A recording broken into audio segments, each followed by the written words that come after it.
Hello everyone.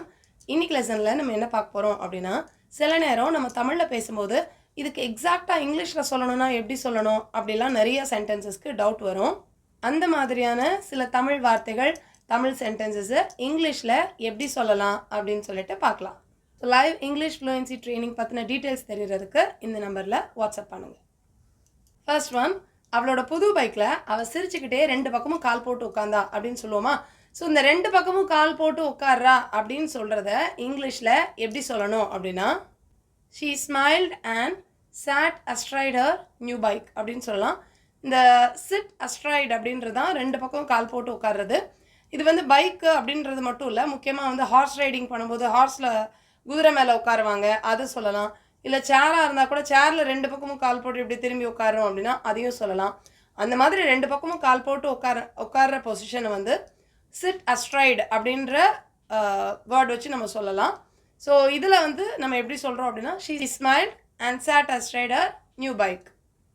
Next one, அந்த உயரமான சுவத்து மேலே அவள் உட்காந்துருந்தா அப்படின்னு நம்ம சொல்லுவோம்ல. ஸோ அந்த சுவர் மேலே உட்காந்துருந்தா அப்படின்னு சொல்கிறதுக்கு இங்கிலீஷில் she sat atop a high wall அப்படின்னு சொல்லலாம். இந்த அட்டாப் அப்படின்றது தான் அதுக்கு மேலே அப்படின்னு அர்த்தம்.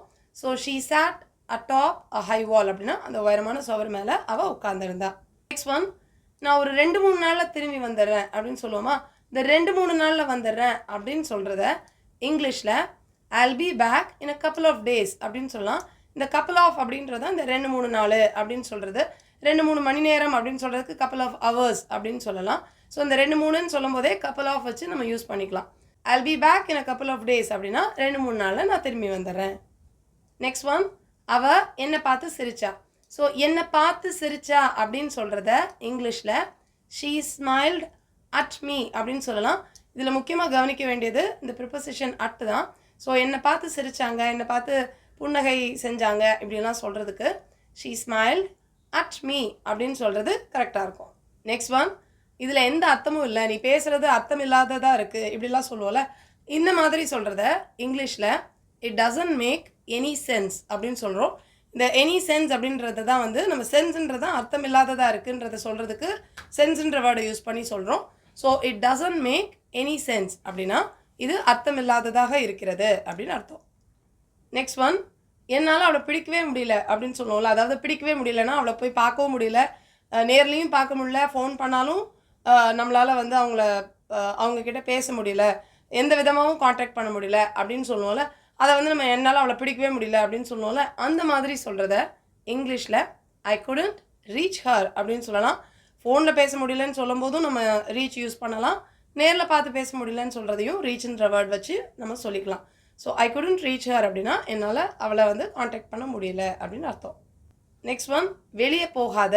ஸோ வெளியே எங்கேயுமே போகாத, வெயில் அடிக்குது, மழை பெய்யுது, வெளியே போகாத அப்படின்னு சொல்கிறதுக்கு டோன்ட் ஸ்டெப் அவுட் அப்படின்னு சொல்லலாம். வாசலை தாண்டாத, வெளியே கால் எடுத்து வைக்காத எப்படிலாம் சொல்லுவோம்ல, அந்த மாதிரியெல்லாம் சொல்கிறதுக்கு டோன்ட் ஸ்டெப் அவுட் அப்படின்னு சொல்லலாம். நெக்ஸ்ட் ஒன், எப்பவும் சும்மாவே இருக்காத அப்படின்னு சொல்லுவோம்ல, இந்த சும்மா இருக்காத அப்படின்னு சொல்கிறத இங்கிலீஷில் டோன்ட் பி ஐடில் அப்படின்னு சொல்லலாம். ஸோ ஐடில்ன்றது ஒன்றுமே செய்யாமல் வெட்டி அப்படியே இருக்கிறது ஐடில்னு சொல்கிறோம். ஸோ சும்மா இருக்காத எப்பவும் அப்படின்னு சொல்கிறதுக்கு டோன்ட் பி ஐடில் அப்படின்னு சொல்லலாம். நெக்ஸ்ட் ஒன், விளக்கு ஏற்று.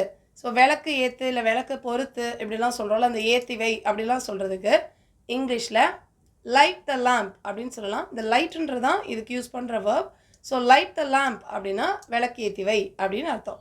நெக்ஸ்ட் ஒன், என்னுடைய அலாம் இன்னைக்கு அடிக்கலை அப்படின்னு சொல்லுவோம், அலாரம் அடிக்கலை அப்படின்னு சொல்லுவோம். இப்போ அடிக்கலைன்னு சொல்கிறத எப்படி இங்கிலீஷில் சொல்லலாம் அப்படின்னா my alarm didn't go off அப்படின்னு சொல்லலாம். இந்த கோ ஆஃப் அப்படின்றது அந்த சத்தத்தை உண்டு பண்ணலைன்னு சொல்கிறது, அதாவது உண்டு பண்ணுறது அப்படின்றதான் கோ ஆஃப். ஸோ உண்டு பண்ணலைன்னு சொல்லும்போது டின்ட் கோ ஆஃப் அப்படின்னு நம்ம பாஸ்ட் டென்ஸில் சொல்லிடலாம். ஸோ அலாரம் அடிக்கலைன்னு சொல்கிறத my alarm didn't go off அப்படின்னு சொல்லலாம். இதில் இன்னொரு முக்கியமாக கவனிக்க வேண்டிய விஷயம், அலாரம் கிடையாது, அது அலாம். இப்போ பார்த்த இந்த சென்டென்சஸ்லாம் நமக்கே தெரியும், டெய்லி நம்ம எப்போயாவது ஒரு நேரம் யூஸ் பண்ணுறது தான். இதுக்கு சரியான வார்த்தைகள், சரியான அந்த பயன்படுத்தும் முறையெல்லாம் தெரிஞ்சுக்கிட்டு கரெக்டாக யூஸ் பண்ணோம் அப்படின்னா இங்கிலீஷ் ரொம்ப ஈஸியாக ஃப்ளூயண்ட்டாக பேசிடலாம். ஸோ இங்கிலீஷ் கற்றுக்கிற உங்கள் ஃப்ரெண்ட்ஸ் அண்ட் ஃபேமிலி மெம்பர்ஸ்க்கு இந்த வீடியோவை மறக்காமல் ஷேர் பண்ணுங்கள். I'll meet you in the next lesson. Thank you. Bye.